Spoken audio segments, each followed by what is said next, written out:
I went to Vista del Sol, and it sounds weird because I was like 3, but it was my dream school because it was right in front of my grandma's house, and I thought it was the coolest thing that I could just walk across the street and like go, and it would be fine, and it would be like, oh, my grandma's house is right there, and I'd bring like all my friends, and we'd all go eat there afterwards, and I wouldn't let my grandma know, so she'd have to make food for like 7 kids.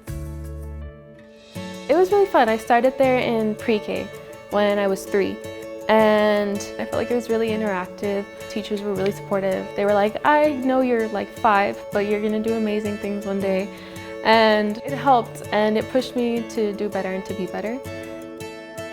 Well, she started going to Vista del Sol in pre-K, but by that time she was reading and writing when she started.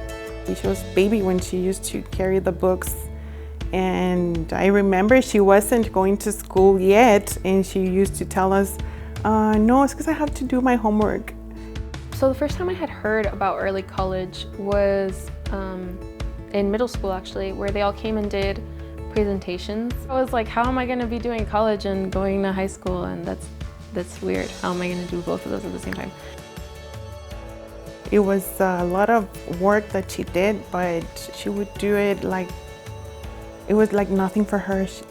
She knew since she was little that what she wanted to do, she wanted to succeed, and since pre-K she would get trophies and medals because she was doing great. But I think the programs that Socorro Independent School District have are very helpful to empower them. You could see her interest into the health area, and she took advantage of them.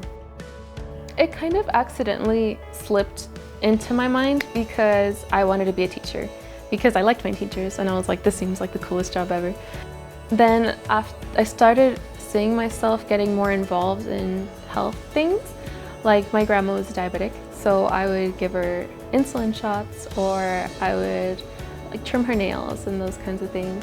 So it was a lot of fun to figure out what I wanted to do, and then actually going into it. And then starting my clinicals at the hospital just solidified it entirely. I love patients and allowing myself to be a helpful, useful part of the community. Awesome story here. An El Paso teen has become the youngest to graduate from UTEP with a bachelor's degree.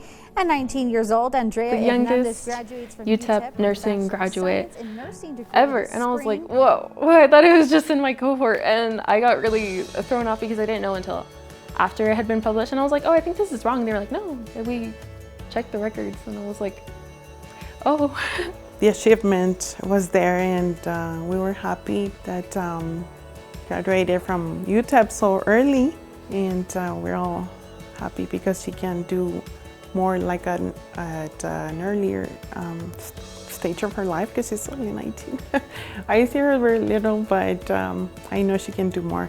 Again, the teachers were really encouraging, and I think it was at Clark where a teacher pulled me aside, and then she was like, I just want you to know, I know that you're going to be doing good in whatever you're planning on doing in the future. You just have to keep doing what you're doing. If they expect this much of me, I should be able to accomplish that. Since I know myself better, I know I can push myself to be what they think I am.